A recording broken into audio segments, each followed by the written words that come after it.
हाँ ठीक है, तो मैं एक हकीकत बताता हूँ। तो सबसे पहले देखो, इसलिए क्यों बोला जाता है कि भाई मिनिमम सोच रखो। देखो एक चीज़ याद रखना, जैसे मान लो कि कोई ज्योग्राफी के लिए एनसीईआरटी पढ़ रहा है, ठीक है। अब मान लो कि उसने, मान लो 6 to 12 पढ़ने में बता रहा हूँ ना, अगर एक आध बार आप रिवीजन कर लोगे ना तो फिर ज़्यादा टाइम नहीं लगता, ठीक है, क्योंकि हाईलाइट कर लो, क्योंकि एक बार पढ़ने से आइडिया लग जाता है कि कौन सी चीज़ें काम की है, कौन सी चीज़ें काम की नहीं है, ठीक है। तो इससे क्या होता है ना कि जब आप मान लो कि 10, मान लो कि 2 दिन ले रहे हो, मान लो ज्योग्राफी को रिवाइज करना, 2 दिन में आराम से, मान लो कि फर्स्ट टाइम में तो नहीं होगी, 3-4 दिन लग जाएंगे। पर मान लो कि स्टार्टिंग के मान लो 2 दिनों में आपने ऐसा कर लिया कि उसको 2 दिन के रिवीजन में ले आए ज्योग्राफी को।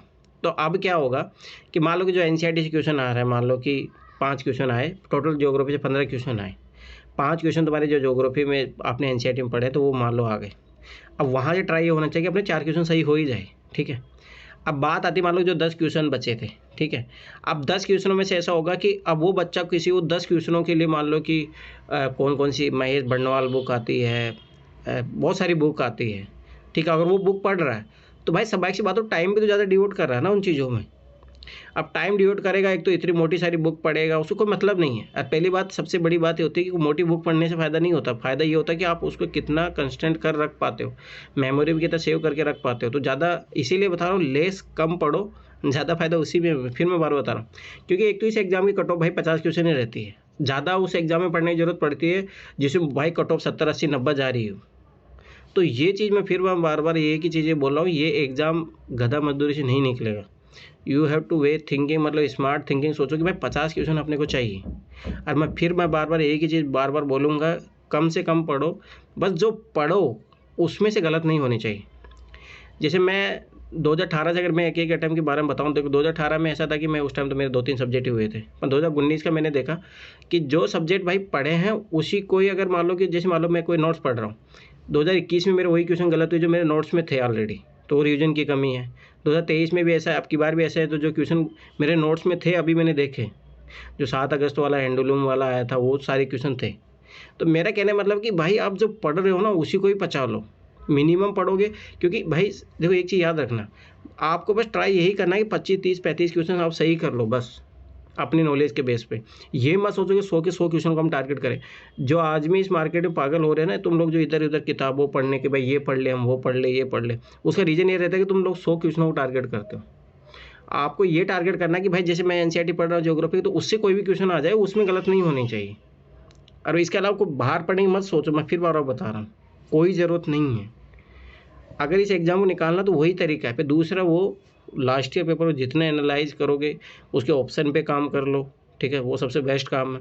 दूसरा काम ये करना है कि तुम लोगों को कि उसके जो मेथड है कैसे आंसर आता है, तो एक एक जैसे मैं ट्रिक वाले वीडियो डालते जाऊँगा तो उनको ऑब्जर्व करना। जैसे मान लो कि मैंने उस दिन बताया था पहला कि जैसे संविधान में परिभाषित करता है, ये आज से नहीं 2011 से पेपर उठा के देख लो, 2023 तक लग रहा है ये ट्रिक। और इससे कभी कभी 3-3, 4-4 क्वेश्चन सोल्व होंगे। तो ऐसे बूंद बूंद से घड़ा बनना, मैं ऐसे एक एक ट्रिक डालते जाऊंगा, एक एक वीडियो। हाँ बोलो काजल, क्या बोल रही? सर मैं ये बोल रही, जैसे वो मोनिका दी थी ना, उनका प्री निकला था, तो सर आपने बताया था वही सब हमें करवा दो। तो वही तो मैं बोल रहा हूँ ना, तो वही चीज़ है। वो उसने क्या किया, मतलब कि जैसे कोई भी चीज़ है स्टिक कर लिया, उसके अलावा कुछ ही नहीं पढ़ना, ज़्यादा इधर उधर नहीं भागना है। पर देखो एक तो मैं फिर बार बता रहा मतलब हूँ, क्या पढ़ा था क्या नहीं, मतलब थोड़ा विजन की उस टेस्ट बारे सीरीज तो में। मैं फिर बार बता रहा हूँ कंप्लीट करनी है, यूपीएससी की पीवाई को कंप्लीट करनी है। अगर तुम दोनों ये काम भी कर लेते और एनसीईआरटी पढ़ ले तो भाई इसी से निकल जाएगा पीछे सर से। मैंने ना जो आपने बताया था आईडी पासवर्ड दिया था दृष्टि का, हाँ, तो उसका मैंने फर्स्ट सेकंड टेस्ट देखे देखा, उसके सॉल्यूशन भी पढ़ लिए। नंबर कितने आए? मतलब थोड़ी थोड़ी में उसमें नंबर, मतलब मेरे आए थे 90 के लगभग थे, तो बहुत गलत निकले। ठीक है, टेंशन मत लो, उसका सॉल्यूशन अगर पढ़ रहे हो तो पढ़ो। अब तो नगीना तुम, सॉल्यूशन से थोड़ा मैं दोबारा मैं भेज दूंगा सबको, आईडी पासवर्ड कोई भी दे सकता है आराम से खोल के, दृष्टि लर्निंग ऐप पे। बोल रही है क्या सर? हाँ, और उसमें तुम्हें है ना सीसेट वाले टेस्ट सब मिल जाएंगे, तो मैं एक बार दोबारा भेज दूंगा, सब लोग जिसको भी देना हो टेस्ट वहाँ से दे लेना, ठीक है, मैं ग्रुप में भेज दूंगा। सीसेट वाले तो देना उसमें जरूर, सीसेट वाले अच्छे क्वेश्चन डाल के रखे हैं वो लोग, सीसेट वाले तो जीएस का तो आपने मुझे भेजा है ना दृष्टि का, 5 टेस्ट है उसमें। नहीं, मैं तुम्हें 5 नहीं है, उसमें बहुत सारे टेस्ट है। अरे बहुत रुको, सारे सर। हार्ड कॉपी की कह रही हो? अच्छा हार्ड कॉपी नहीं, वहाँ से दे लेना ना, उसमें ऐप में ही है सारी चीज़ें, बढ़िया सिस्टम है। देखो मैं अभी खोल के बता रहा हूँ आप लोगों को, रुक जाओ, वो बढ़िया सिस्टम है। तो सब लोग दे लेना, टेस्ट तो देना चाहिए। मैं फिर ज़्यादा से ज़्यादा टेस्ट लगाओ, और सी सेट का तो खास तौर से। सर टेस्ट लगाने का मतलब तो तब है ना जब और उसका उसका सॉल्यूशन भी एनालाइज पढ़ने, करना है। नहीं बस सी सेट में तो एनालाइज करने की क्या ज़रूरत है। ये देखो दृष्टि लर्निंग ऐप पे जाना, ठीक है, इसमें यहाँ पे खोलना, यहाँ देखो ये लॉगिन आया। अब यहाँ पे मैं अपने जो आईडी पासवर्ड मैं भेज दूंगा आप लोगों को, ठीक है। अभी मैं बताता हूँ, इसमें बहुत सारे टेस्ट है, दोबारा करना पड़ेगा। नहीं सी सेट की तो देना, सी सेट के अच्छे क्वेश्चन है, कंपैरिजन टू विजन से भी अच्छा क्वेश्चन डालते हैं। अब देखो ये मेरा खुल गया। अब ये हमारा जहाँ मेरा फोटो है ना, यहाँ क्लिक करना और माई कोर्स में जाना।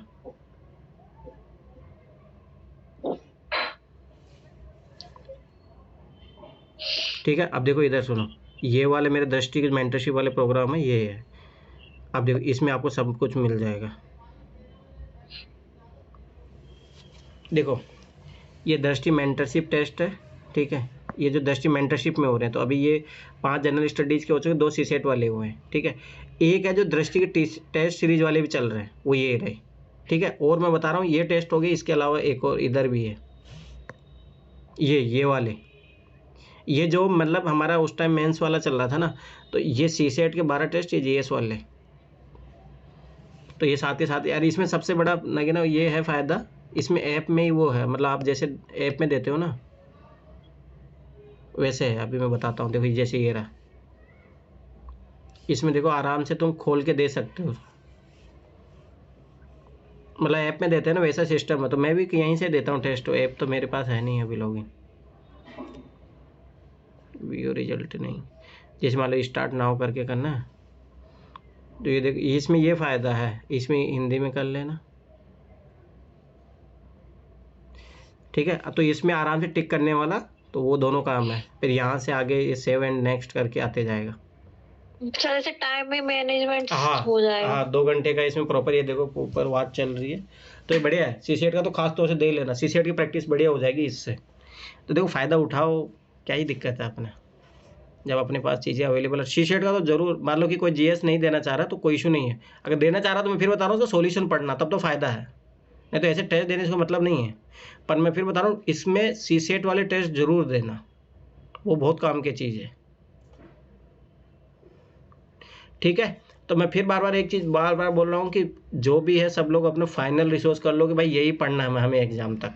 चाहे मैं फिर बताऊँ, घबराना मत। जैसे मान लो कोई ज्योग्राफी के लिए एनसीईआरटी पढ़ रहा है तो कोई दिक्कत नहीं है, मैं क्लियर बता रहा हूँ, कोई दिक्कत नहीं, उसी को ही पढ़ो, कोई इशू नहीं है उसमें। जनरल साइंस के लिए क्या पढ़ा जाए सर? जनरल साइंस के लिए 6 to 10 एनसीईआरटी, कोई ज़रूरत नहीं। और सारे एग्जामों की बेसिक साइंस वहीं से आती है, और 6 to 10 एनसीईआरटी पढ़ लो।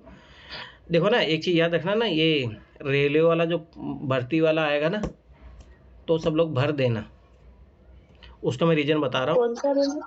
अभी ये आएगा ना, इसका क्या बोलते हैं उसका, अभी 10-15 हज़ार भर्ती आई है उसमें,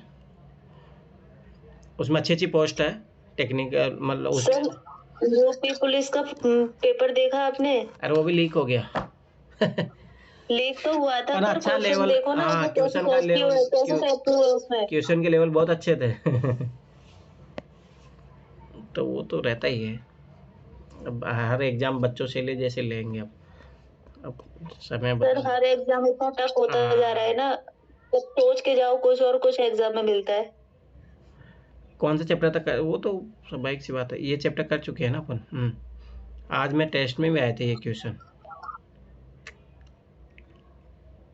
सर इसमें एक क्वेश्चन था, हम्म, अभी बता रही हूँ मैं निकाल के, है ना। बताओ।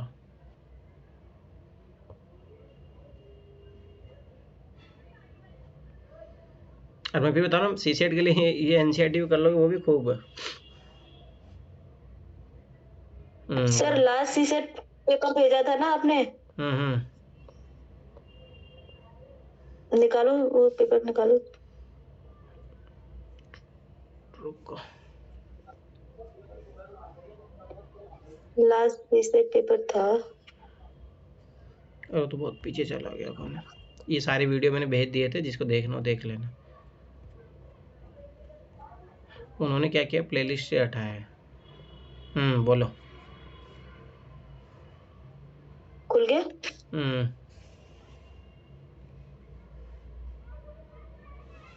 कौन सा क्वेश्चन नंबर बताओ।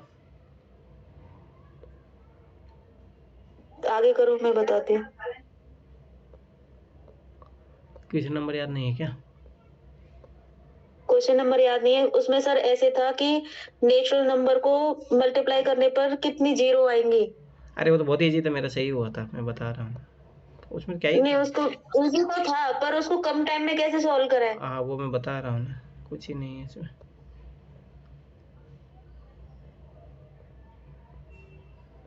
वो यूपीएससी में भी आया हुआ है इस तरीके का क्वेश्चन। उसमें जो एनालाइज दिया है ना, क्वेश्चन सॉल्व करके दिया है, उसमें मुझे ठीक से समझ में नहीं आया। उसमें बस लिख दिया है, कुछ नहीं किया उसमें। कोई नहीं, देखते कौन सा है।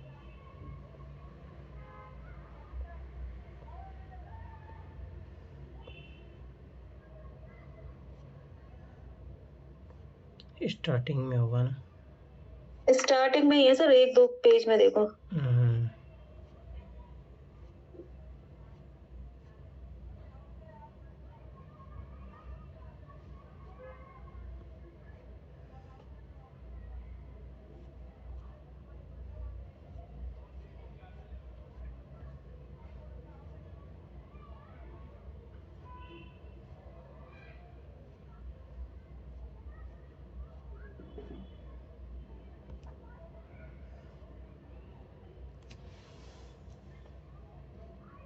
किधर गया?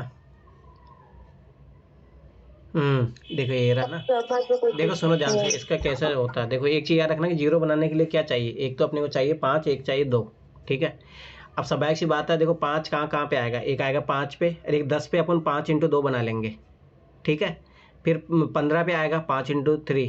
ठीक है। फिर 20 पे आएगा 5 × 4। ठीक है। फिर उसके बाद में 25 पे आएगा 5 × 5। अब जोड़ लो जितने 5 है, उससे आ जाएगा आंसर फट से, 1 सेकंड भी नहीं लगेगा। समझ में आया?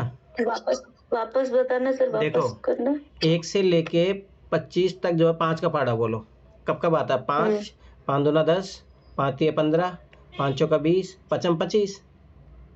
ठीक है। तो कितने 5 आए? 6 5 आ गए ना, क्योंकि 25 पे 5 × 5 आएंगे। तो कितने आ गए? 6 5 आ गए। अब ये जीरो कब बनाएंगे? जब 6 2 और मिल जाएंगे, तो 6 2 मिल जाएंगे अपने को, 1 2 4। अब 4 में देखो 2 × 2 3 3 2 मिल गया, 6 में मिल जाएगा, एक वहाँ मिल गया, 8 में मिल जाएगा, 10 में मिल जाएगा, 12 में बहुत सारे 2 मिल जाएंगे। परंतु अपने को जीरो बनाने के लिए 5 × 2 का मल्टीपल चाहिए, तो जितने 5 होंगे उतने जीरो बनेंगे। तो 5 कितने हैं? 6, तो 6 आंसर आ जाएगा। ठीक है। वो इसी सेंस में बनाना चाहिए। तुम कैसे कर रही थी इसको? मैंने सर सोचा, मैंने इसमें निकाली, मेरी निकली थी इसमें 4 जीरो निकली थी। अरे नहीं नहीं नहीं नहीं, और 5 निकली थी 5। नहीं इसका कॉन्सेप्ट यही है, तो ये कॉन्सेप्ट सीख लो। ये कॉन्सेप्ट यही है इसका। यही सोचा था कि 5 का गुणा अगर 2 से होगा तो ही जीरो मिलेगी हमें। देखो मैं एक बता रहा हूँ, देखो जैसे 1 से लेके मान लो कि ये दिया है 25 तक, ये नहीं देखना, ये सोचो कि जीरो कैसे बनेगा, क्योंकि 5 × 2 से जीरो बनता है। ठीक। अब स्वाभाविक सी बात है, ये देखो 5 कितनी जगह आ रहा है, तो 5 5 की जगह आएगा। फिर 5 × 10 को अपन ऐसे लिख सकते हैं, 5 × 3, 5 × 4 और 5 × 5। बस। अब देख लो 5 कितने हैं, 1 2 3 4 5 6, 6 5 मिल गए। अब ये जीरो बनाने के लिए अपने को 2 चाहिए, तो 2 अपने को 6 मिल जाएंगे। तो अब याद रखना, कभी कभी ऐसा भी होगा कि 2 कम कर दिया जाएगा। तो फिर जैसे मान लो कि उसमें मान लो 6 तो 5 दे दिए, परंतु मान लो कि 2 4 ही दिए, तो फिर याद रखना कि 4 से ही वो जीरो बनेगा। तो 2 भी इंपॉर्टेंट होता है। पर अब हम देखेंगे 2 का पार्ट आता है, 2 यहाँ पे भी आएगा, 2 × 4 होता है। देखो जैसे अपन इसका देखें ना, रुक जाओ, ये कॉन्सेप्ट है, यूपीएससी में क्वेश्चन आया हुआ, ये आना चाहिए। देखो अब 2 को 4 कैसे लिखें? 2 × 2। 6 को कैसे लिखें? 2 × 3, फिर अब देखो 8 को 2 × 2, 2 × 2।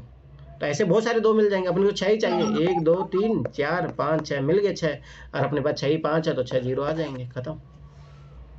ये कॉन्सेप्ट मैं फिर बता रहा हूँ, यूपीएससी में क्वेश्चन आया हुआ है इससे 2018 में। 18 में आया था क्वेश्चन, ठीक है। इसी बेस पे सर वो भी तो था 1000 का 100 का मल्टीप्लाई डिवाइड करवा रहा था। हाँ वो भी उसी मेथड। कॉन्सेप्ट तो यही है वो।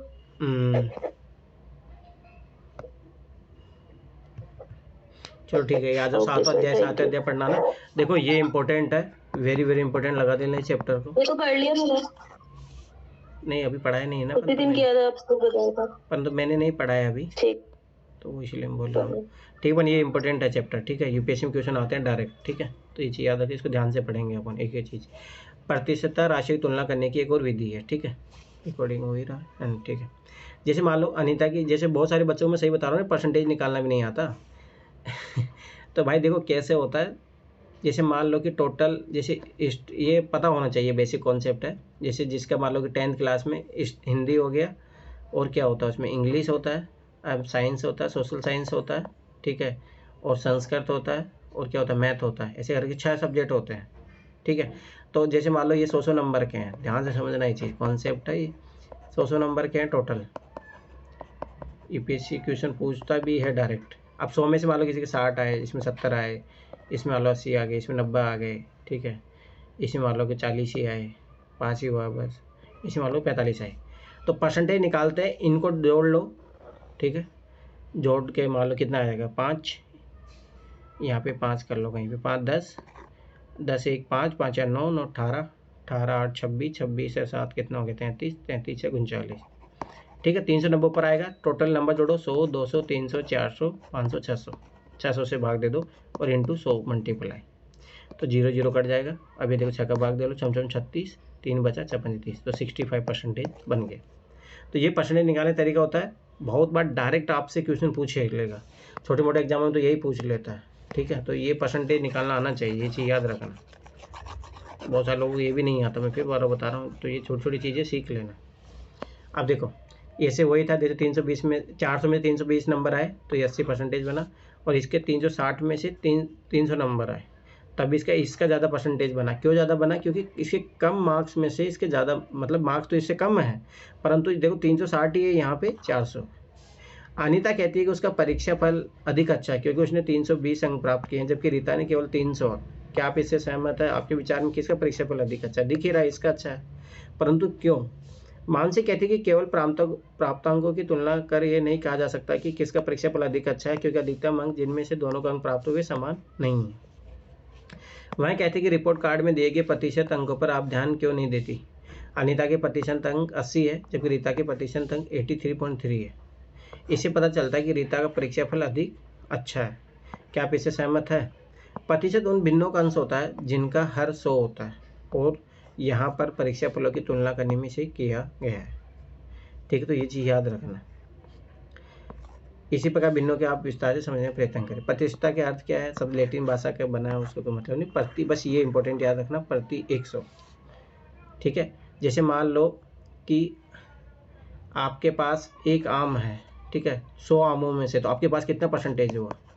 100 से डिवाइड कर दो, ठीक है, तो कितना होगा? 0.01। आपके पास मान लो कि 10 आम है, 100 आमों से कितने परसेंटेज हुआ?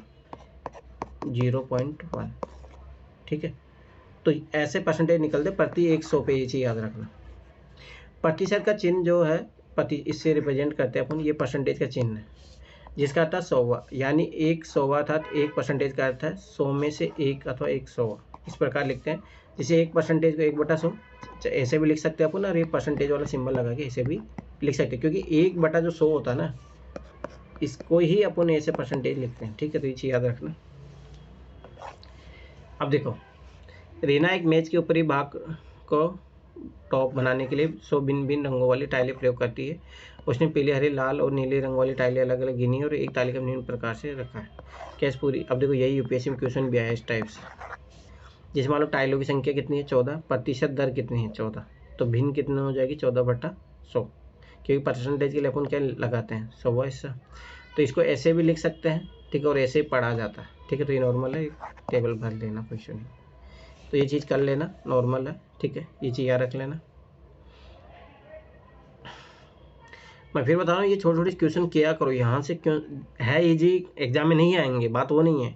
एक तो आपकी कैलकुलेशन फास्ट होगी, जिसको अभी भी ये दिक्कत आ रही है कि सीसेट में क्वेश्चन ज़्यादा अटेम्प्ट नहीं कर पाए, मैं फिर बता रहा हूँ इन छोटे छोटे काम कर रहा हूँ। दूसरी बात, जैसे अभी मैं भी अभी टेस्ट पेपर दे रहा हूँ ना, ऐसा नहीं क्वेश्चन आते हैं, बात है कि ना वहाँ पे लेके अपन बैठ जाते हैं, छोटे छोटे गुणा करने में दिक्कत आती है, क्योंकि मैं जैसे मोस्टली ऐसा होता है कि मैं टेस्ट ही देने जाता हूँ, तो ये कमियाँ हैं। मैं फिर बार बार बता रहा हूँ, आपको प्रैक्टिस करना पड़ेगा। ये छोटी छोटी है ईजी क्वेश्चन, पर मैं फिर बार बता रहा हूँ, आप प्रैक्टिस करोगे तो आपकी कैलकुलेशन फास्ट होगी, और जब कैलकुलेशन फास्ट होगी तो उस टाइम एग्जाम में अच्छा कर पाओगे। अब देखो, प्रतिशतता ज्ञात करना जब योग 100 ना हो। जैसे ये पहले अपन 100 ले रहे थे, अब यहाँ मान लो 20 आ गया, तब कैसे निकालेंगे? उक्त सभी उदाहरणों में वस्तुओं की संख्या का योग 100 हो जाता है। उदाहरण के लिए रीना के पास कुल 100 टाइलें थी, बच्चों की संख्या भी 100 थी, जूतों की संख्या भी 100 ही थी। यदि वस्तुओं की कुल संख्या 100 न हो तो प्रत्येक वस्तु को प्रतिशत रूप में कैसे आकलन किया जाता है? ऐसी स्थिति में हमें प्रत्येक भिन्न को उसकी ऐसी तुल्य भिन्न में बदलना पड़ेगा जिसका हर 100। निम्न उदाहरण पर विचार कीजिए। आपके पास गले की ऐसी माला जिसमें 2 रंगों के 20 मन के प्रयोग हैं। अब देखो, यही क्वेश्चन यूपीएससी ने पूछा है। जैसे रंग है, मान लो लाल रंग के मनकों की संख्या 8, ठीक है, तो कितने में से? 20 में से, ठीक है। अब इसको परसेंटेज बनने के लिए अपन क्या करेंगे? ऊपर नीचे 100 से गुणा कर देंगे, ठीक है। तो स्वाभाविक सी बात है। अब देखो, ये वाला जो है, ये अब इसको तो एक तो काट लो अपन, ये क्योंकि ये 1/100 तो ये तो परसेंटेज में जाएगा, ठीक है। अब ये जो बचा है इसको काट लो, ये तो 8 पंजे 40, 40/100। अब अपन जानते हैं कि 1/100 को तो परसेंटेज लिखते हैं, तो ये लिख दिया 40%, ठीक है। तो ये नॉर्मल सी चीज़ है। तो ये चीज़ याद रखना कि कैसे जो है, अगर जब यहाँ पे 100 नहीं दिया रहता तो उसको 100 बनाना पड़ता है, क्योंकि सेम ऊपर नीचे 100 उसी संख्या से गुणा कर लो। 100 से अगर 100 बनाना तो 100 से गुणा कर लिया, तो अगर जैसे काटो तो 1 ही आ जाएगा। तो ये चीज़ है कि अपन नीचे अपने को 100 मिल जाएगा। हम देखते हैं कि जब वस्तुओं का कुल योग 100 नहीं हो तब प्रतिशत ज्ञात करने के लिए इन 3 विधियों का उपयोग किया जा सकता है। तालिका में दिखाई गई विधि हम भिन्न को 100 से गुणा करते हैं। इस प्रकार भिन्न का मान नहीं बदलता और हमें ऐसी भिन्न प्राप्त हो जाती है जिसका हर 100 होता है। अब देखो इधर, अनवर लाल मनकों प्रतिशत इस प्रकार ज्ञात करता है। 20 मनकों में लाल की संख्या 8 है, ठीक है। तो अतः 100 मनकों में लालों की संख्या कितनी होगी? तो 8/20 × 100, तो 40 कितने में से? 100 में से, ठीक है। तो ये 40%। एक ये तरीका है। दूसरा तरीका ये भी है कि जैसे 20 को अपने को 100 ही तो बनाना है, ऊपर नीचे 5 से गुणा कर लो। तो ये देखो 2-3 तरीके सीख लिए, एक ये तरीका, दूसरा ये तरीका, तीसरा ये तरीका। तो ये एनसीईआरटी पढ़ने के फायदे हैं। अब देखो, इसको नीचे 100 बनाना तो 5 से गुणा कर लो, ऊपर नीचे 5 से गुणा कर लो, तो ये 40/100 हो गया। तो अब इसको परसेंटेज बनाना, 40% हो गया, ठीक है। समझ में आ रहा है ना? मैं फिर बता रहा हूँ, इंपॉर्टेंट है, रिपीटेशन क्वेश्चन आते हैं, ये चीज़ याद रखना है। चैप्टर बहुत इंपॉर्टेंट है। और ये जो आगे तुम्हारा जो है ना, ये आता है ना, डायग्राम वाले क्वेश्चन आते हैं, टेबल वाले क्वेश्चन आते हैं, वो ये इसी से ही सोल्व होंगे, परसेंटेज से। अगर परसेंटेज नहीं आती तो वो आप, और मैं उसका ना एक PDF भेजूंगा आप लोगों को, उसमें बहुत सारे क्वेश्चन हैं और वो अच्छी है। तो जब ये परसेंटेज ये सब पढ़ लोगे ना, जब 8th क्लास तक एनसीईआरटी पढ़ लोगे तो फिर क्वेश्चन बनाना बन जाएंगे। 8th क्लास की एनसीईआरटी पढ़ने के बाद में कुछ क्चैप्टर जो देखेंगे अपन बस, और तो ज़्यादा जो बेसिक तो है 6, 7, 8, इसके बाद में आप एनसीईआरटी जो है यूपीएससी पेपर सोल्व करना सीख जाओगे। उन्होंने एक विधि प्रयोग की है। आशा ने हर 100 प्राप्त करने के लिए उसे 5/5 से गुणा किया है। आपको जो विधि उपयुक्त लगे उसे उपयोग में ला सकते हो सकता है आप अपनी कोई विधि भी सोच सके। तो ये चीज़ याद रखना कि ये 3 मेथड है, ठीक है। तो ये तीनों मेथड याद रखना, मतलब जो भी आप जिसके साथ कंफर्ट हो ज़्यादा बढ़िया। उन्होंने जिस विधि का उपयोग किया है वह सभी अनुपातों के लिए प्रयोग की जा सकती है। क्या आशा ने जिस विधि का प्रयोग किया है वह भी सभी अनुपातों के लिए प्रयुक्त है? क्योंकि 5 से हो सकता है कहीं और से गुणा करना पड़ जाए। अनवर का कहना है कि आशा की विधि उन भिन्नों में उपयोग लाई जा सकती है जिनके हर में ऐसी संख्या हो जिसे किसी प्राकृतिक संख्या गुणा करने पर 100 प्राप्त हो जाए। अब जैसे मान लो कि वहाँ 7 हो तो 7 से कभी 100 आएगा ही नहीं, कर लो तुम ऐसी कोई संख्या गुणा कर लो, करके देख लो, आएगा नहीं। तो उसमें जो सबसे अच्छा मेथड कौन है? 100/100 से गुणा कर लो, क्योंकि उसकी विधि में हर संख्या में 20 थी जिसे 5 से गुणा करने पर 100 प्राप्त कर लिया। यदि हर में संख्या 6 होती तब इस विधि का उपयोग नहीं कर सकते थे, ठीक है। तो ये चीज़ याद रखना। तो ये चीज़ है, ये करके देख लेना एक बार, ठीक है, नॉर्मल सा है। अब आगे आ जाओ। निम्न उदाहरण को ध्यान से देखिए, चर्चा कीजिए प्रत्येक की कौन सी विधि अधिक उपयुक्त है। वातावरण में मान लो 1 ग्राम वायु उपस्थित है, जैसे 0.78 ग्राम नाइट्रोजन है, ऐसे अपन लिखते हैं, ग्राम ऑक्सीजन है या अन्य गैस है, ठीक है। अब देखो, ये पता भी होना चाहिए, रियल में डाटा है, यह इतना ही होता है। 78% जो नाइट्रोजन होती है, 21% ऑक्सीजन होती है, और जो अन्य गैस है वो 0.1% होती है। अब देखो, ये वाला तरीका, ये वाला कौन सा तरीका ज़्यादा बेस्ट है? ये वाला ज़्यादा तरीका बेस्ट है, स्वाभाविक सी बात है। ये इतना दे रखा है, ये परसेंटेज दे रखा है, तो ये ज़्यादा अच्छा है। अब देखो 3/5 है, ध्यान से समझना, इसको परसेंटेज में कैसे चेंज करेंगे। एक मेथड है 100/100, ठीक है। तो स्वाभाविक सी बात है, इसको काट लो, 5 दूनी 20, 20 60, 60/100। तो 1/100 का मतलब क्या होता है? परसेंटेज ही होता है। तो ये हो गया एक मेथड, ये है। दूसरा मान लो कि ये 2/5 है, इसको मुझे बदलना है। अब स्वाभाविक सी बात है, मुझे पता है 5 को अगर मैं 20 से गुणा कर दूँ तो 100 आ जाएगा, तो ऊपर नीचे मैं 100 से 20 से गुणा कर लूँगा, तो ये तो 100 बन गया, ये 40 बन गया, तो 40/100 और ये 1/100 परसेंटेज बन जाएगा, तो 40% हो गया। ठीक है, तो ये चीज़ याद रखना। तो मैंने वो दोनों तीनों मेथड बता दिए। एक और मेथड देख लो, जैसे 3/5 जो अनवर वाला मेथड था, 3/5 को 100 से गुणा कर लो, तो कितना आ गया, 60। ठीक है, तो ये इसका मतलब यही है कि 100वां भाग है, 100 में से कितना है, तो ये 60%, जैसे अनवर वाला तरीका। ठीक है, तो ये चीज़ें सीख लेना। ठीक है, बहुत इंपॉर्टेंट है। भिन्न संख्या प्रतिशत में बदलना, भिन्न संख्या को हर विभिन्न संख्या हो सकती है, उनकी तुलना करने के लिए हमें उनके हरों को समान करना पड़ता है, हम देख चुके हैं। यानी तब उनकी तुलना करना बहुत आसान हो जाता है यदि उनमें प्रत्येक हर 100 हो। यानी हम भिन्नों को प्रतिशत में बदल रहे हैं, तो आइए कुछ भिन्नों को प्रतिशत बदलने का प्रयास करें। तो ये चीज़ सारी क्वेश्चन कर लेना, नॉर्मल क्वेश्चन। फिर बता रहा हूँ, लैंग्वेज वाले क्वेश्चन जरूर करना। ठीक है, अब देखो दशमलव भिन्न को प्रतिशत में बदलना। ठीक है, अब ध्यान से देखना, यही यूपीएससी ने 2018 में पूछा, नहीं 2020 में, और यही क्वेश्चन मेरा सही हो जाता तो उस टाइम मेरा पीटी निकल जाता। अब मैं फिर बता रहा हूँ, एक एक चीज़ इंपॉर्टेंट है, किसी भी चीज़ को छोड़ना नहीं है। अब ये चीज़ सीख लो, ये यूपीएससी ने पूछा भी है और आगे आने के चांसेस भी है। अब तो ध्यान से देखो, इसको प्रतिशत में बदलना 0.75 है। ठीक, 0.75 है, तो भाई इसके पहले तो दशमलव को उठाने के लिए क्या करेंगे, नीचे 2 जीरो लगाएंगे। ठीक है, अब जो डायरेक्ट ये क्या बन गया, 1/100 बन गया, तो ये परसेंटेज बन जाएगा 75%। तो ये दीजिए आराम से। ठीक है, तो ये सारी चीज़ें आराम से बन जाएगी। ठीक है, तो ये कर लेना, मैंने बता दिया। अब ये सारी की चीज़ें करके देख लेना।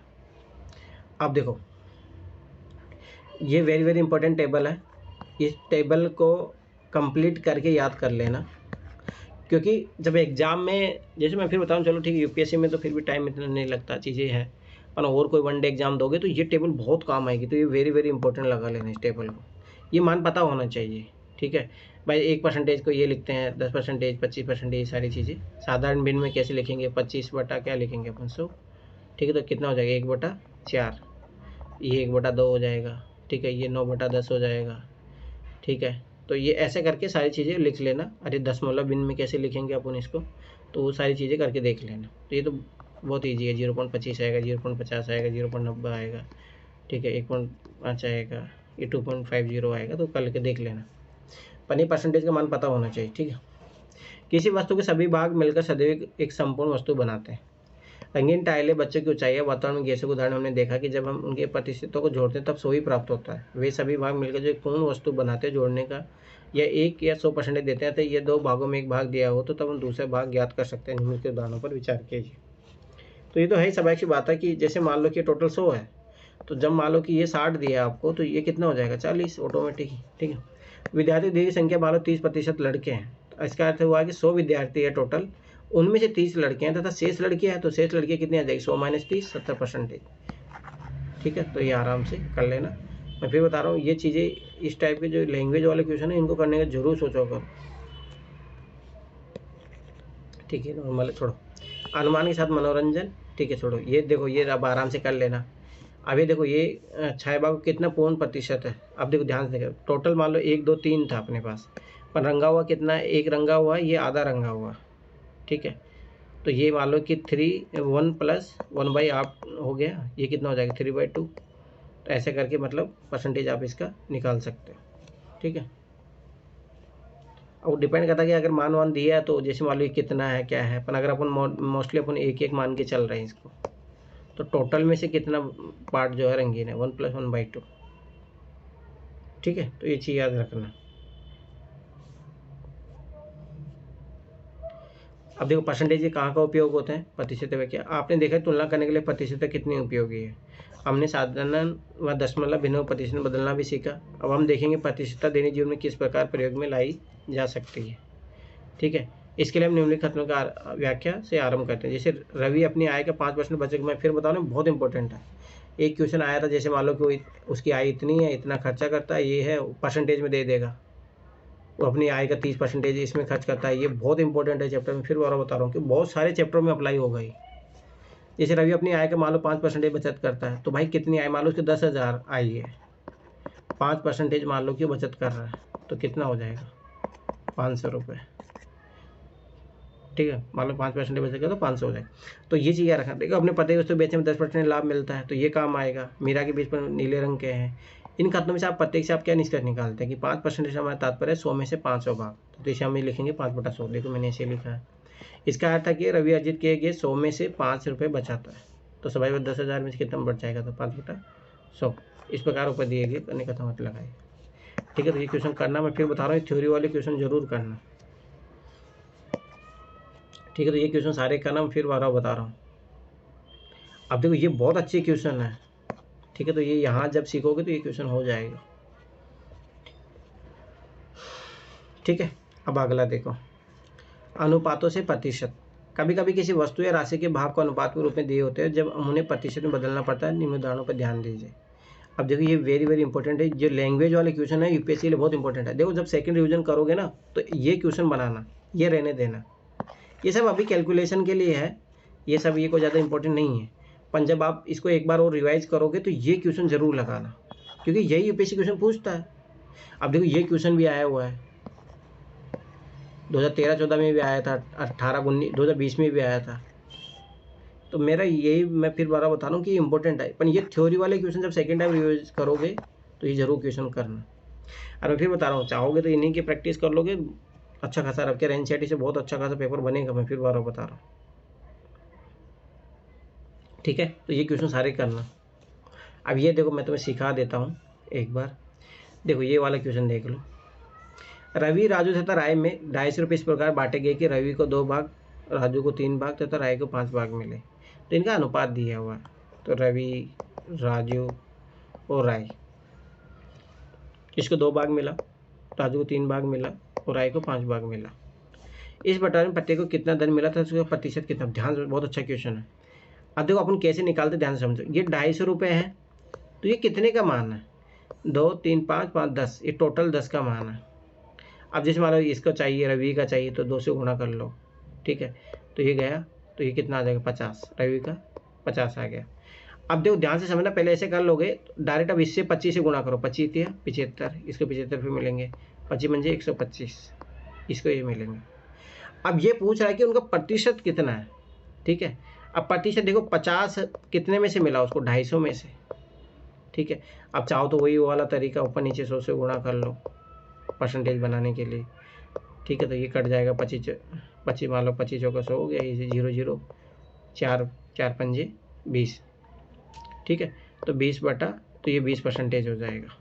ठीक है, अब ये 75 मिला है, इसको 75 कितने में से मिला है, 250 में से मिला है। तो वैसे वो जो है मैंने निकाला, वैसे परसेंटेज आ जाएगा। ठीक है, देखो ये 20% आ गया, 30%। चाहो तो ऐसे करके टोटल वाला, चाहो तो इसको भी लेके निकाल सकते हो, चाहो तो इस रेशियो को भी लेके निकाल सकते हो। ध्यान से देखो, मैं रेशियो लेको, बात तो वही है। 2 रेशियो है कितने में से, टोटल 10 है, 250 रुपये का निकालना है, खत्म बात। वही आएगा 25 दूना 50, नहीं 1 मिनट परसेंटेज 2/10 इंटू 100 का 100% में से निकालना ना। देखो चाहो तो मेरे अनुसार तो ये वाला तरीका बेस्ट है, क्योंकि अपने पास इसको मिले कितने, 50 रुपये, कितने में से मिले, 250 रुपये में से। ठीक है, तो ये इसको फिर वैसे करके निकाल सकते हो। ठीक है, तो ये चीज़ याद रखना कि एक अच्छी क्वेश्चन है, मैं फिर बार बता रहा हूँ। कोणों का अनुपात दिया है, तब उसके प्रत्येक कोण की माप क्या होगी, क्योंकि अपन जानते हैं त्रिभुज कोणों का योग कितना होता है, 180 डिग्री। बस आराम से निकाल लो। 2, अब ये देखो 2 3 5 5 4 9, 9 दूनी 18, 20 40 डिग्री आएगा, एक 60 डिग्री आएगा, एक 80 डिग्री आएगा। हो गया काम, मतलब क्वेश्चन बन जाएंगे, फट से करोगे, कोई इशू नहीं। पर ये अच्छे क्वेश्चन है, मैं फिर बार बता रहा हूँ। डायरेक्ट यूपीएससी में आए हुए क्वेश्चन है, मैं फिर बार बता रहा हूँ, ये अच्छे क्वेश्चन है। अब आगे देखो, बढ़त या घटत प्रतिशत रूप में। अब ये इंपॉर्टेंट है। अनेक अवसरों पर हम किसी राशि में बढ़त या घटत प्रतिशत रूप में ज्ञात करने की आवश्यकता होती है। उदाहरण के लिए यदि किसी प्रदेश की जनसंख्या 5,50,000 से बढ़कर ये इतनी हो गई है, ठीक है, 6,05,000, तब ऐसी स्थिति में जनसंख्या वृद्धि को प्रतिशत रूप में समझना। अब देखो ये भी यूपीएससी में आया हुआ है क्वेश्चन है, 2014-15 में क्वेश्चन मिल जाएगा आपको, ये क्वेश्चन आया हुआ है। समझना अधिक आसान होता है, जैसे कई प्रदेश की जनसंख्या 10% बढ़ गई है। हम इस राशि को बढ़ने या घटने की कुल राशि के प्रतिशत रूप में किस प्रकार प्रकट कर सकते हैं, आइए निम्नलिखित उदाहरणों पर विचार कीजिए। अब देखो, जितना मान लो कि कितने की वृद्धि हुई है, ठीक है, जैसे मान लो कि ये क्वेश्चन एक देख लो, एक विद्यालय की टीम ने इस वर्ष 6 खेलों में जीत प्राप्त की, जबकि पिछले वर्ष 4 में ही की थी। तो पिछले वर्ष की तुलना में जीत कितने प्रतिशत बढ़ी? अब ध्यान से देखना, पिछले वर्ष की तुलना में पहले 4 जीते थे, अब क्यों 6 जीते, तो कितना बढ़ा? 2। ठीक है, अब ये परसेंटेज निकाल रहे हैं तो भाई कौन सी ईयर का बेस पे निकाल रहे हैं अपन? जो पिछले वाली, तो 4 और 100 से गुणा कर दो तो ये परसेंटेज आ जाएगा। ठीक है, तो ये 50% आ जाएगा। तो ये चीज़ याद रखना, मैं फिर और बता रहा हूँ कि कैसे करना है। ये बहुत अच्छा क्वेश्चन है, ये सारे अच्छे क्वेश्चन है, कर लेना। ठीक है, अब इधर आओ, किसी वस्तु से संबंधित मूल्य अर्थात क्रय तथा विक्रय। अब देखो इसमें सारी यही है कि क्रय विक्रय वाले सारे कॉन्सेप्ट इसमें आ रहे हैं। ये बहुत इंपॉर्टेंट चैप्टर है, मैं फिर बता रहा हूँ। मान लो मैंने इसे 600 रुपये में खरीदा था और मैं इसे 610 में बेच दूंगा, कितने का लाभ हुआ, कितने परसेंटेज का लाभ हुआ? तो देखो 600 में खरीदा तो 600 माइनस, सॉरी बेचा कितना? 610 में, 610 माइनस 600 कितने पे? 600 इंटू 100 परसेंटेज निकालने के लिए 0 0 इधर, ये 10/6 बचा, तो कितना परसेंटेज आ जाएगा? 1.4 1.66% का लाभ होगा इसको। ठीक है, तो ये परसेंटेज लाभ ऐसे निकालते हैं। जिस मूल्य पर कोई वस्तु खरीदी जाती है और उसका क्रय मूल्य कहलाता है, इसे संक्षिप्त रूप में CPB लिखा जाता है। जिस मूल्य पर कोई वस्तु बेची जाती है उसका विक्रय मूल्य कहलाता है, सेलिंग प्राइस बोलते हैं इसको, इसे संक्षिप्त में ये भी बोलते हैं। ठीक है, विक्रय मूल्य SP। आप किसे अधिक अच्छा कहेंगे यदि किसी वस्तु को क्रय मूल्य पर या उससे कम मूल्य पर या उससे अधिक मूल्य पर बेचा जाए? समझ में आता, अधिक मूल्य पर बेचा जाए क्रय मूल्य से, तभी तो फायदा होगा। तो क्रय मूल्य तथा विक्रय मूल्य के आधार पर आप तय कर सकते हैं कि कोई वस्तु बेचकर आपको लाभ हुआ है या नहीं। अब देखो, जैसे मान लो क्रय मूल्य आपने खरीदा है 10 रुपये का, बेचा है 12 रुपये में, तो लाभ सब इस बात कितने रुपये का हो जाएगा? 2 रुपये का। यदि मान लो क्रय मूल्य पर खरीदा उतने पे ही बेच दिया, ना तो लाभ होगा ना हानि। ठीक है, अगर मान लो क्रय मूल्य पर खरीदा था 12 रुपये में, बेच दिया 10 रुपये में, तो 2 रुपये की हानि हो जाएगी।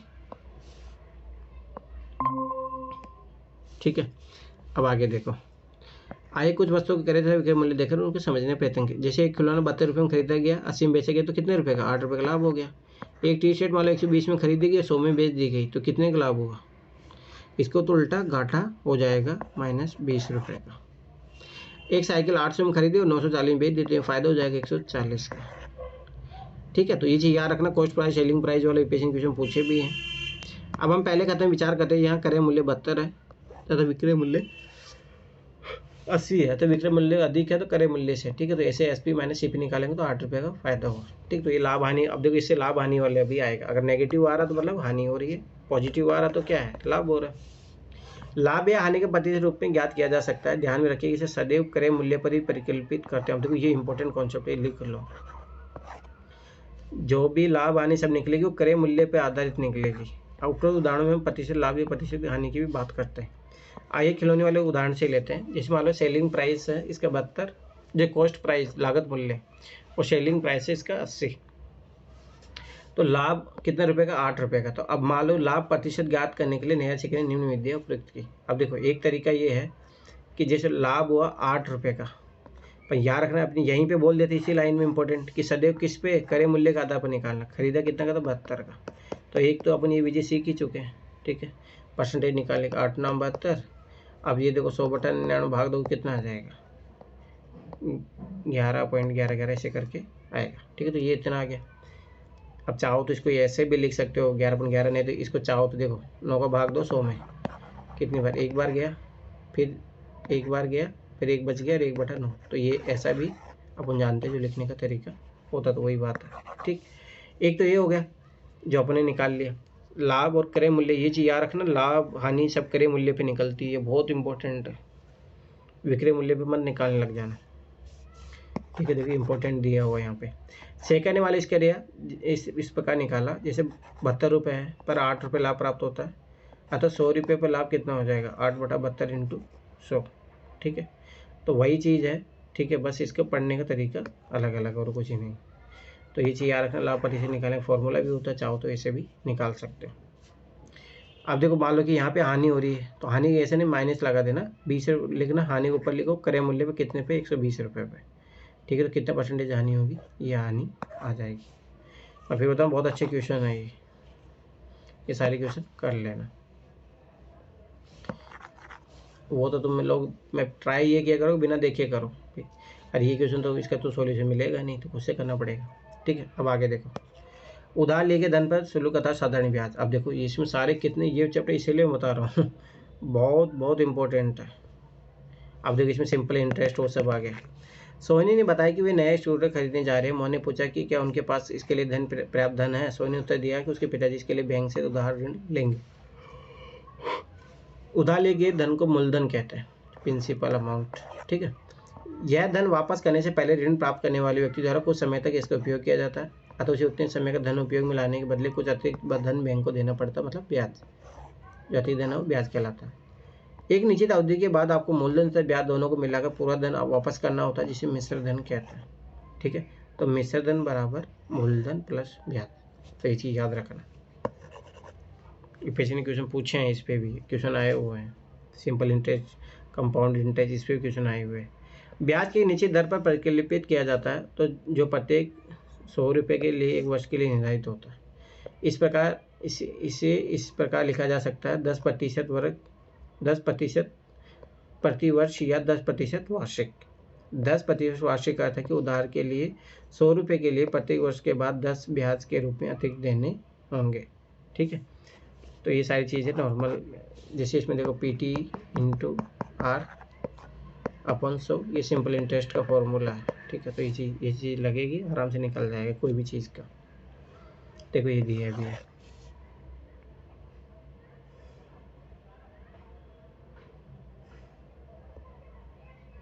देखो ये वाला फॉर्मूला लगाना, P मूलधन होता है, T समय होता है, R दर होता है। जैसे नहीं था 5,000 का एक ऋण 15% ब्याज से, तो 5,000 का ऋण 15% वार्षिक, वार्षिक मतलब 1 साल दर से ब्याज लेती है। ज्ञात कीजिए 1 वर्ष के बाद उसे कुल कितना धन वापस लौटाना होगा। ठीक है, तो ये गया, तो ये कितना 15 से 60 15 75, ठीक है, 750 रुपये उसको ब्याज के देने पड़ेंगे। ठीक है, कुल कितना धन पूछ रहा है, ये तो ब्याज आया है। ब्याज अब कुल धन निकालने के लिए क्या करेंगे, 5,000 में से 750 भी ऐड कर देंगे, तो कितना आ जाएगा 5750, यही आंसर आ रहा है। ठीक है, तो ये वाला जो तरीका डायरेक्ट उसे सिंपल इंटरेस्ट ब्याज निकालना।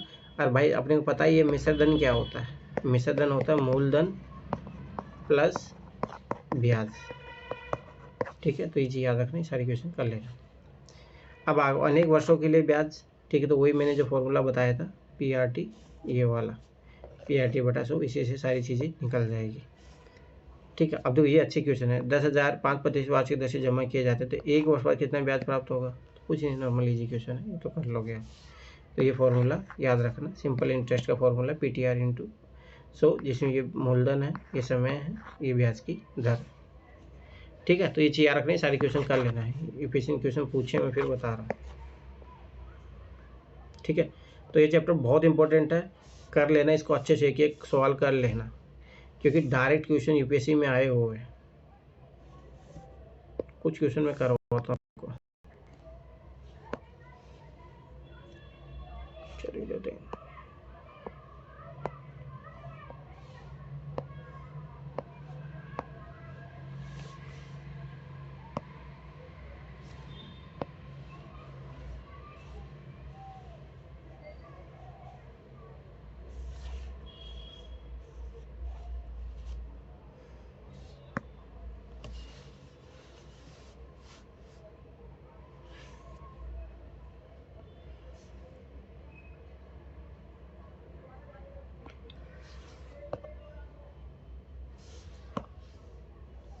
बहुत अच्छा खासा चैप्टर है, मैं फिर बार बता रहा हूँ, वो अच्छा चैप्टर है, क्योंकि 3-4 कॉन्सेप्ट दिए हैं उसमें।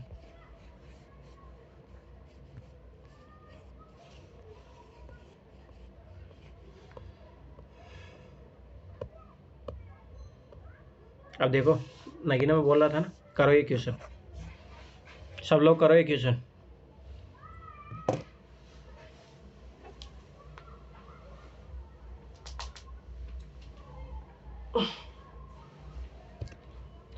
सुन रहे हो ना सब लोग? कोई नहीं है सर, मैं ही हूँ यहाँ। भागेगा सब लोग चलो करो क्वेश्चन कर।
बना।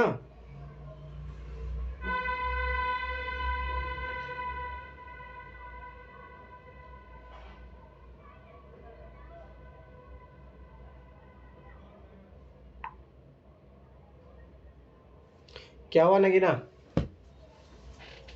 बना रही हूँ सर, बना रही हूँ। अरे इतना टाइम से नहीं लगना चाहिए। मैंने कॉन्सेप्ट जो बताया था उसे फट से बनना चाहिए था ना।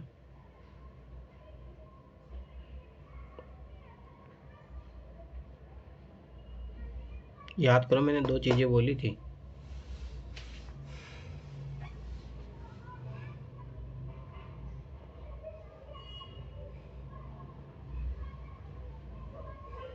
सर 10 होंगे इसमें।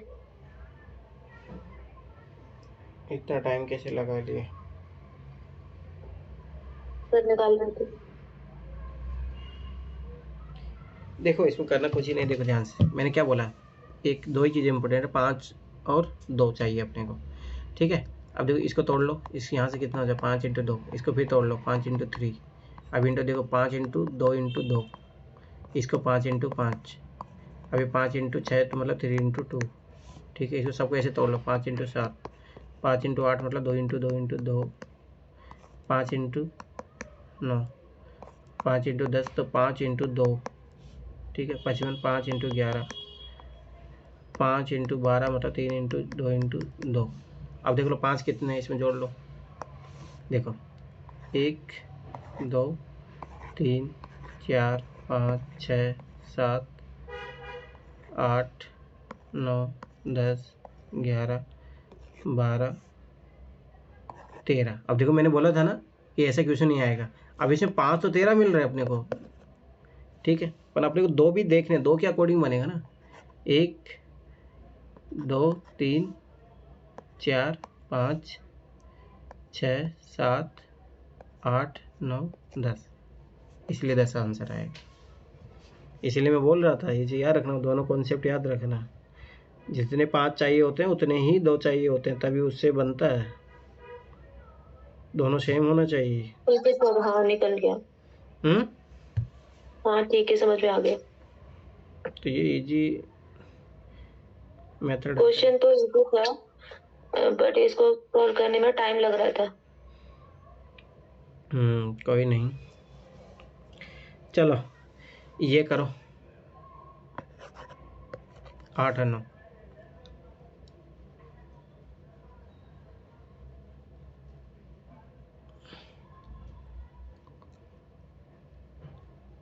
अरे इस टाइप के क्वेश्चन में फिर बता रहा हूँ कि यूपीएससी 2024 में भी आएगा इस टाइप का क्वेश्चन, हर साल आता है इस टाइप का क्वेश्चन। अरे याद करो, मैं फिर बता रहा हूँ, ऑप्शन से मत करना, मैंने वो तरीका सिखा चुका हूँ, ऑप्शन से करोगे तुम लोग टाइम लोगे। याद करो मैंने कैसे सिखाया था, होने में तो ऑप्शन से भी हो जाएगा, परंतु ट्राई मैंने उस दिन ही बोला था कि बेस्ट जो अप्रोच है अप्रोच को सीखो, यूपीएससी क्वेश्चन सोल्व करना है। सर वो अप्रोच में भूल चुके हैं, वापस से रिपीट कर दीजिए। अब देखो मैंने क्या बोला था, एक्स वाई जेड 3 अंकों की संख्या है, 3 अंकों की संख्या कैसे लिखते हैं, ये अप्रोच, और क्या ही अप्रोच है। अब इसको सबको ऐसे विस्तारित रूप में लिख लो, ऐसे बस हो जाएगा आराम से डायरेक्ट। अब यही तुम लोग देखो गलती यही करते हो। अब तुम, मैं पक्का बता रहा हूँ, तुम ऑप्शन से भागते इसमें। अब मैं फिर 12 बता रहा हूँ, इसीलिए मैं क्यों बोल रहा हूँ, यूपीएससी सेम कॉन्सेप्ट पे क्वेश्चन देता है, कॉन्सेप्ट ये है। और अब की बार भी आया था 2023 में, और मैं फिर बताऊँ 2024 में भी आएगा।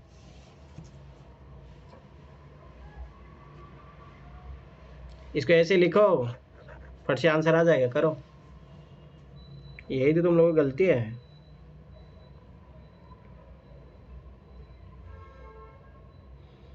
मैं फिर बार बार बता रहा हूँ, अप्रोच सीखो क्वेश्चन को सोल्व करने की। तो ओनली है ना, ये सीसीएट के पेपर ही तुम्हारे लिए मोर देन इनफ है। एनसीईआरटी पढ़ लो, कुछ भी करने की जरूरत नहीं है सीसीएट के लिए। पर वही है कि तुम लोग अगर ये इधर उधर आंसर निकालने पीछे भागोगे तो नहीं, अप्रोच सीखो। अप्रोच सीखो तो 1000 क्वेश्चन सोल्व कर लोगे एक ही चीज से, मेथड से।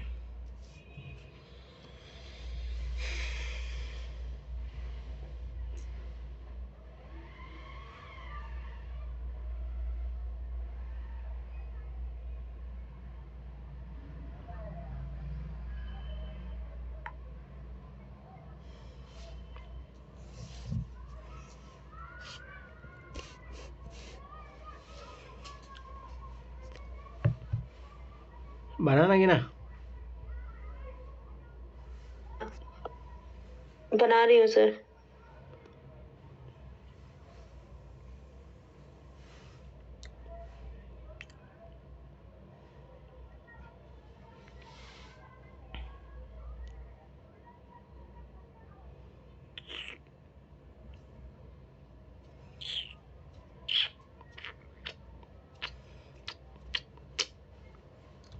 अब मैं बताऊं, जो लोग एनसीईआरटी इग्नोर कर रहे हैं ना, उनको यूपीएससी इग्नोर करेगा।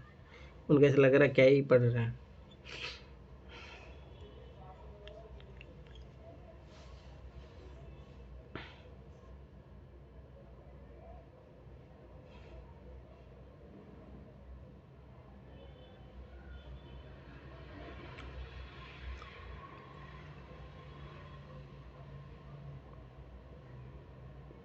सर मुझसे नहीं बन रहा ये क्वेश्चन।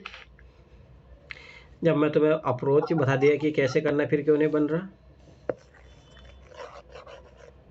क्या ही है इसमें?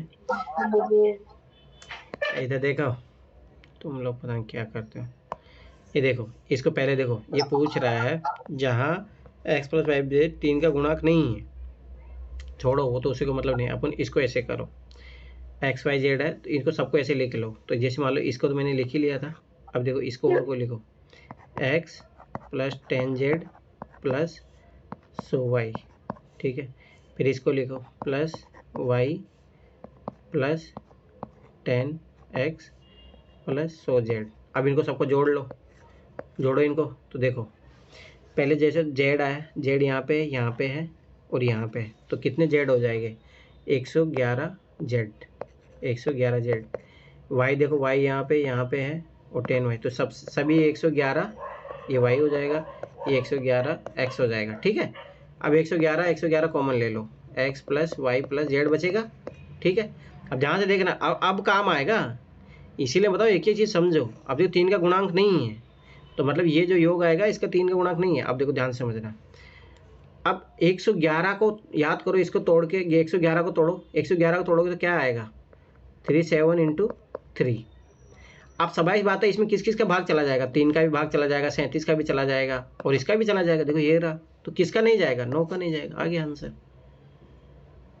कितना सिंपल। पर मैं फिर बता रहा हूँ, दैट्स अप्रोच। ये अप्रोच सीखो, ये अप्रोच सीख लिया तो कोई सा भी क्वेश्चन कर लोगे। ऑप्शन मेथड से जाओगे तो मारे जाओगे। अब बताओ इसमें क्या था, 1 सेकंड भी नहीं लगी आंसर निकालने में।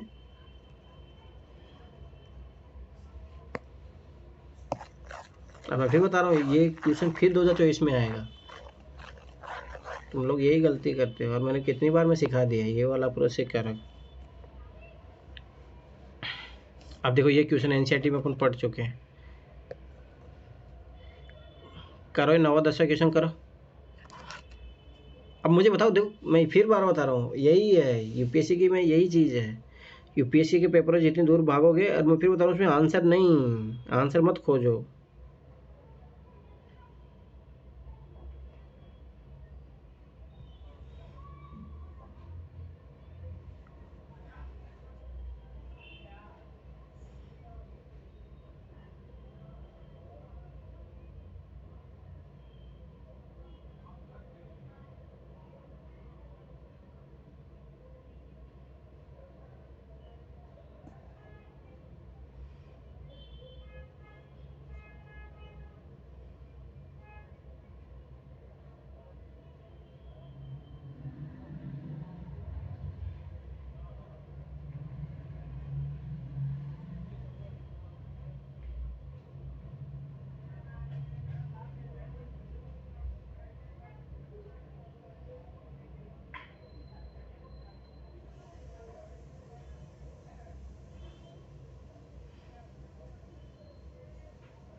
कौन सा मेथड लगाने लगे, इसमें क्या ही था।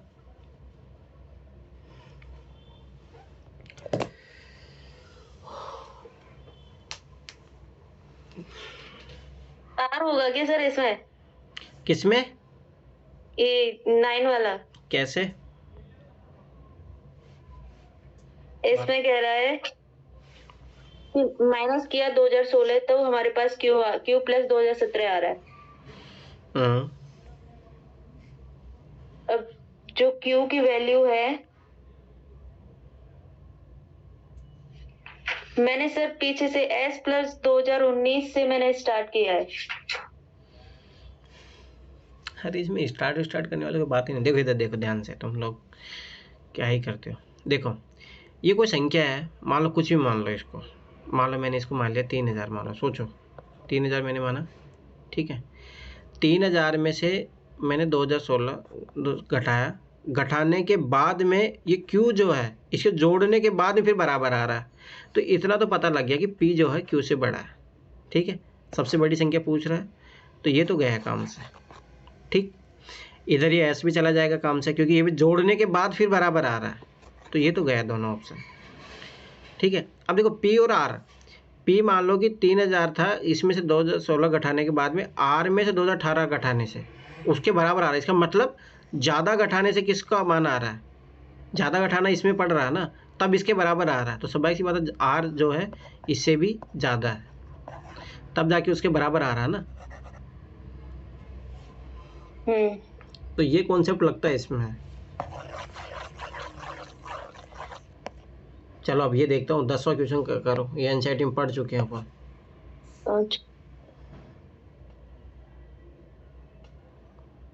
अब देखो मैं फिर बार बता रहा हूँ, प्राइम नंबर हमेशा क्वेश्चन आता है, ये प्राइम नंबर का ही क्वेश्चन है।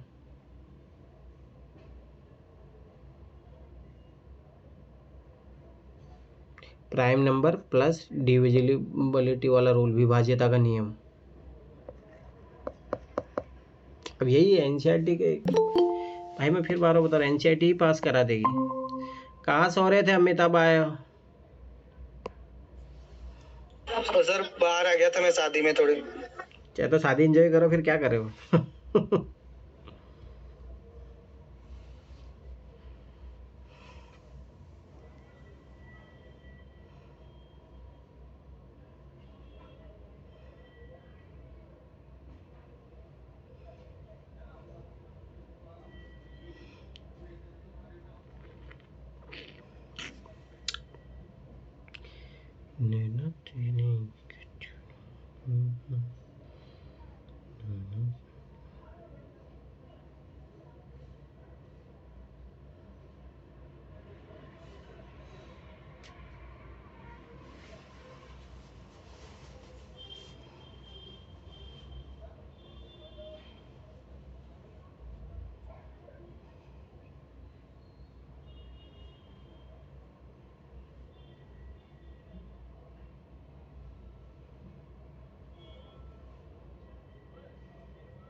सर मैं इसमें क्या सोच पा रही हूँ ना, अभाज्य संख्या मतलब जिसके केवल 2 ही फैक्टर हो, और 2 फैक्टर कब बच सकते हैं, पीछे या तो 1 आना चाहिए या 3 आना चाहिए। तो मेरे ऐसे करके 3 तो निकले हैं, इससे आगे चल पा रहे हैं मुझसे। अब यही है। आंसर 0। अब बोलो मैंने क्या बोला था। देखो मान लो कि ये क्या बोल रहा है, देखो तुम लोग है ना यही गलती करते हो। मैं यूपीएससी क्वेश्चनों को पढ़ना नहीं सीखोगे तब यही होगा। देखो 5 अंकों की कितनी अभाज्य संख्या है, अब ध्यान से समझो। पहले तो 5 अंकों की संख्या बनानी है और 1 2 3 4 5 से बनानी। मान लो पहली संख्या यही बन गई और अंकों को बिना पुनौती क्यों बनानी, मान लो पहली संख्या बन गई, परंतु यहाँ पे कंडीशन लगा दी इसने कि अभाज्य संख्या होनी चाहिए। अब अभाज्य संख्या क्या होती है, प्राइम नंबर जिसके 2 ही फैक्टर होते हैं, एक तो खुद एक ये नंबर, ठीक है, एक वो खुद 1 से डिवाइडेड हो, ठीक है। तो ये चीज़ याद रखना। अब मैंने क्या बोला था, इसमें डिविजिबिलिटी जो विभाज्यता वाला नियम है वो भी लगेगा। अब देखो 3 की विभाजिता का नियम क्या है कि अगर अंकों का योग 3 से विभाजित हो रहा तो वो संख्या भी पूर्ण रूप से 3 से विभाजित होगी। जोड़ो 5 या 9, 9 3 12, 12 2 14, 1 15, 15 आ रहा है। 15 तो 3 से विभाजित होता है तो इसका मतलब 3 से विभाजित होगा। 3 से विभाजित होगा तो इसको 3 फैक्टर आगे, 3 फैक्टर आगे तो अब बाजी संख्या बनेगी नहीं इन 5 अंकों से। 0 आंसर। मैंने सर विभाज्यता वाला नहीं सोचा, मैंने सोचा कि मेरा तो ही दिमाग में था। मैंने जब बोल दिया था स्टार्टिंग में डिवीजन रूल भी लगेगा इसमें, अब यही तो है। अब मुझे बता दो कि 4 क्वेश्चन थे, इसमें क्या था? 4 ने 5 कर लिए अपन, 7 8 9 10। मैं फिर 12 बता रहा हूँ। अब देखो ये क्वेश्चन करो, मैं फिर बता रहा हूँ, मैंने जो एक्सपेंशन वाला रूप बताया उससे करो, एनसीईआरटी वाले तरीके से करो।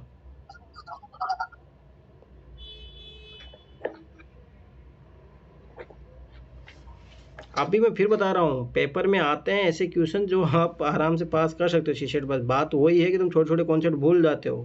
और मैं फिर बता रहा हूँ एनसीईआरटी को अच्छे से कर लो, निकल जाओगे शीशेट।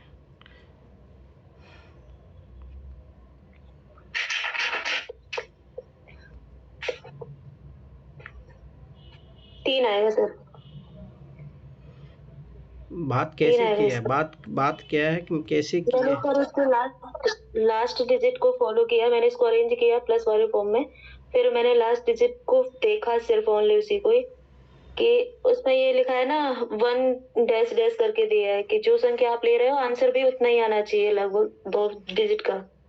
तो 2 से बनाने 3 से बन गया, 3 के पेयर लेने 4 में, 4 के 12 और 1 3, 3 भी आंसर आएगा फिर। देखो मैं फिर 12 बता रहा हूँ, वो जो एक तरीका वो अलग है। और कोई तरीके से हो सकता है? मैंने क्या बताया था ये है, बस तुम यही है, तुम लोग बोलते जाओ। मान लो कि ये x है तो इसको देखो कैसे लिखते हैं अपन, 1 प्लस 10x, ठीक है। अब प्लस ये x प्लस 10x, ये कौन लिखेगा? मैंने क्या बोला, विस्तारित रूप में लिख के बनाओ। तुम लोग यही गलती करोगे, मैं फिर बार बार बता रहा हूँ, फिर एग्जाम पास हो गए वहाँ पे फिर टाइम लोगे। मैं फिर बार बता रहा हूँ, ये चीज़ें सीखो। और दूसरी बात सीसेट में फिर मैं बार बार बता रहा हूँ भाई 67 नंबर चाहिए, इसमें टॉप नहीं करना है। तो इसमें सबसे ज़्यादा मैटर करती है एक्यूरेसी, और एक्यूरेसी ऐसे ही मेथड से आएगी। ऐसे मेथड से करोगे तो टाइम ज़्यादा लग जाएगा। दूसरी बात, हड़बड़ाओगे, गलतियाँ करोगे कैलकुलेशन जोड़ने घटाने में, भाई ये एक बार करो कंफर्म आंसर आएगा, फिर चाहे ऑप्शन से एक बार चेक कर लो। ये क्वेश्चन ओके करो, सर। ये क्वेश्चन करो, ये चैप्टर पढ़ चुके अपन। अब मैं ये बता रहा हूँ कितने क्वेश्चन है, अभी देखो अभी कितने क्वेश्चन अभी देखते जाना। अभी यहाँ पे तुम्हें 30-40 क्वेश्चन करा दूँ जो इतने इजी क्वेश्चन है जिसमें कुछ है नहीं। अब सोचो 2020 में सीसेट बहुत हार्ड था, पर कुछ ही हार्ड नहीं है अगर आप बेसिक एनसीईआरटी भी अच्छे से करके रखे हो तो।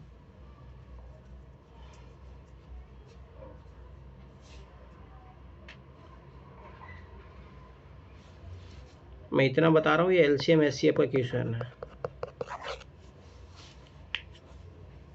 फिर भी नहीं बना पाओ तो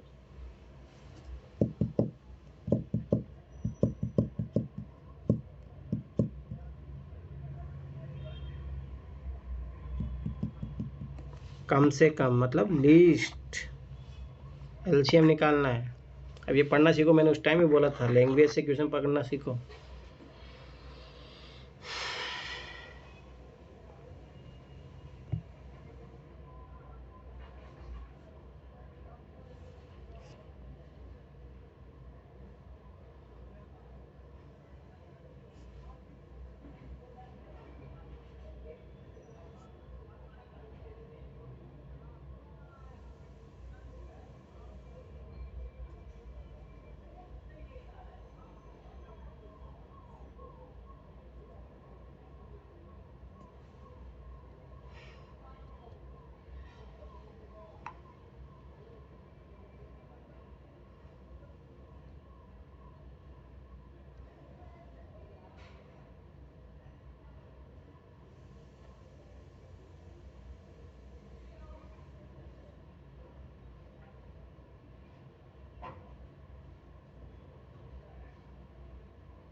सर 0.5 कैसे?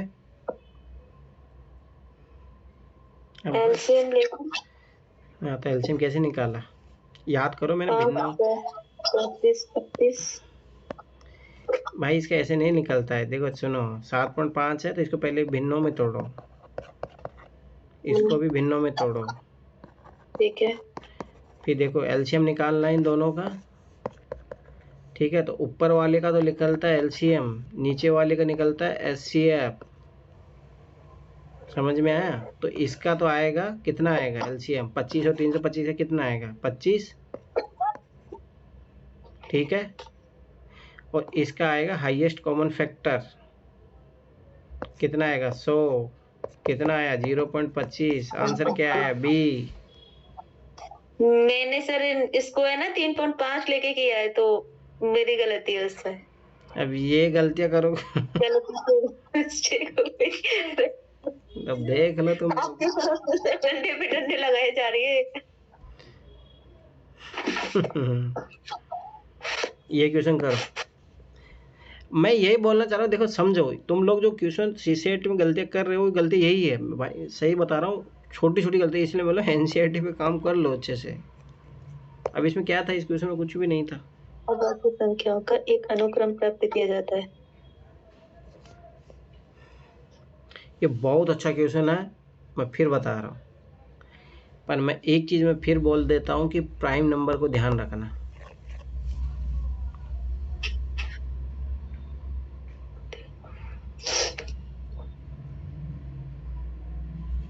ये देखो ये आ गया प्राइम नंबर। भाई बहुत इंपॉर्टेंट है प्राइम नंबर। 2023 में भी आया, 2024 में भी आएगा। प्राइम नंबर पे काम कर लो।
क्या हुआ नहीं ना? पैटर्न नहीं बन रहा है सर अभाज्य का। वो अभाज्य संख्या है तो निकाल ली मैंने। क्या बाजी संख्या निकाली बताओ। अभाज्य संख्या सर 14 की बन जाएगी 7 इंटू 2, आगे और 18 की होगी 3 इंटू 2 इंटू 2।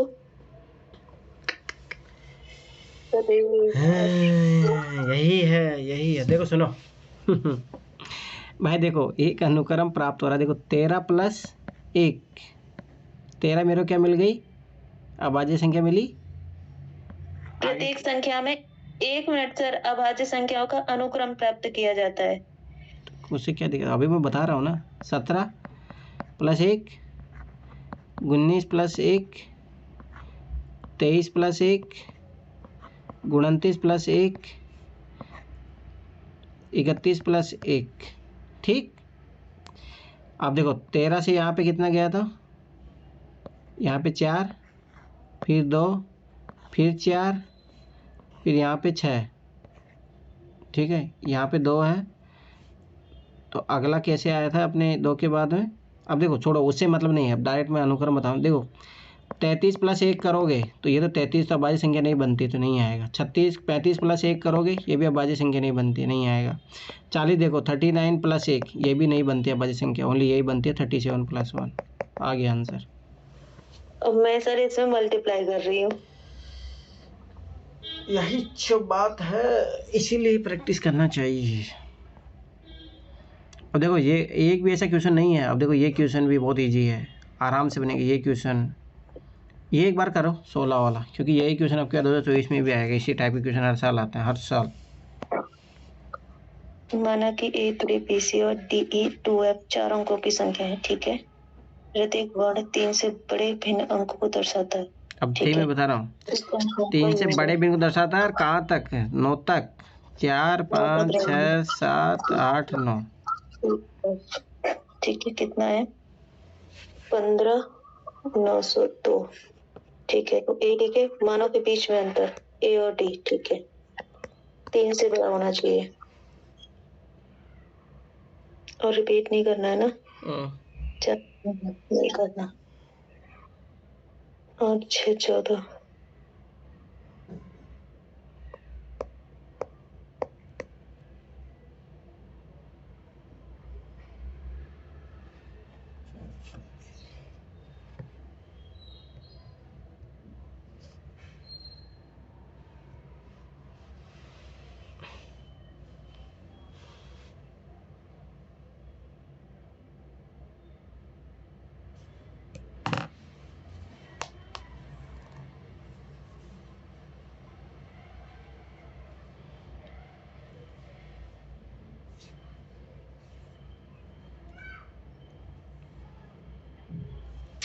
अरे सुनो इधर देखो, तुम पता नहीं क्या करती हो, तुम इसीलिए टाइम लगाती हो पेपर करने में। ये देखो सिंपल सा इधर लॉजिक है, सी और ऐप को जोड़ो ताकि 2 आ जाए। अब देखो 2 पॉसिबिलिटी क्या है, ये नंबर है तुम्हारे पास। अब 2 कब भाई, सब सी बात है, 4 और 8 को जोड़ो, सिंपल सी बात है। 4 यहाँ पे रखा मैंने, 8 यहाँ रखा, ठीक है। 4, 8, 12, अब से लागी 1। अब यहाँ पे 0 आना चाहिए। 2, 1, 3 हो चुका, तो बी का मान डायरेक्ट 7 आ गया, खत्म बात। 10, 80 लागी 1।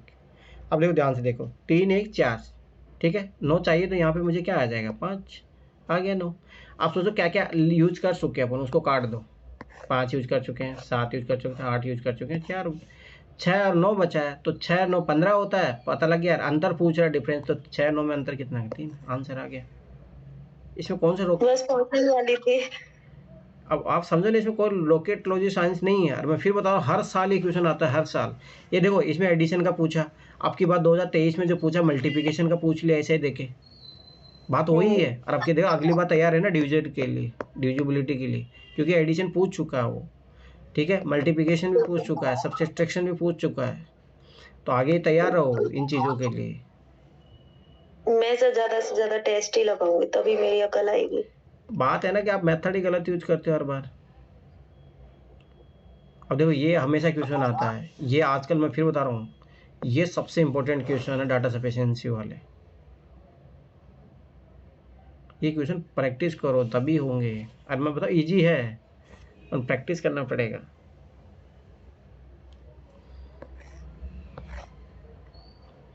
अब देखो ये क्वेश्चन इजी है, फट से बना सकते हो, ऐसा कोई ज़रूरी नहीं इसमें कोई कैलेंडर का विशेष नॉलेज होना चाहिए, नो नेवर। 12 जनवरी को रवि आ रहा है, तो सोचो भाई बस ये पता होना चाहिए। देखो ये लीप ईयर्स क्या होती है, नहीं है तो क्या है, लीप वर्ष होगी सब तो 1 दिन फरवरी 29 दिन का हो जाएगा, लीप वर्ष नहीं है तो 28 का होगा, बस वही आइडिया लगाना। और ये पता होना चाहिए कि जनवरी में 31 दिन होते हैं, फरवरी में 28 या 29 में से हो सकते हैं, मार्च में 31 होते हैं, अप्रैल में 30 होते हैं। सर उसका एक फॉर्मूला होता है ना, अगर वो याद रहे तो आसानी से बन जाएगा। ऐसा नहीं है, क्या फॉर्मूला, मैं फिर बताऊं तुम लोग मरोगे भाई। अप्रोच सीखो ना, अप्रोच जो कभी नहीं भूलोगे, अप्रोच सीखो ना। अब यही तो तुम लोग गलतियां करते हो, फॉर्मूले पीछे मत भागो, यूपीएससी है ये। अप्रोच सीखो, कोई भी क्वेश्चन सोल्व करें। अब देखो बता रहा हूँ, यहाँ तो कोई भी ऐसा क्वेश्चन नहीं है जो तुम लोग नहीं कर सकते। अगर एनसीईआरटी पढ़े हो, मैं फिर बता रहा हूँ, मैं एनसीईआरटी के बिहाफ पे बोल रहा हूँ। अगर एनसीईआरटी जिसने अच्छे से पढ़ा है, वो अभी तक ऐसा कोई क्वेश्चन नहीं है जितना अपन किए हैं इनमें से कि जो नहीं कर पाओगे आप लोग। ये सारे क्वेश्चन हो जाएंगे। अभी देखो ये कितना ईजी क्वेश्चन है, परंतु फिर बता रहा हूँ, डाटा सफिशिएंसी क्वेश्चन को जब तक सोल्व नहीं करोगे तब तक नहीं पता चलेगा। है इजी क्वेश्चन, पर जब तक भाई क्या डाटा सफिशिएंसी होती है, कैसे उसका आंसर आता है, वो ज़्यादा इंपॉर्टेंट है। चलो ठीक है, लक्ष्मीकांत निकालो, मैं उसका हाईलाइट करवा देता हूँ। हो तो गया था लक्ष्मीकांत का। चैप्टर वाइज लगा रहा था, वो नहीं लगवाना। हाँ ठीक है, लगा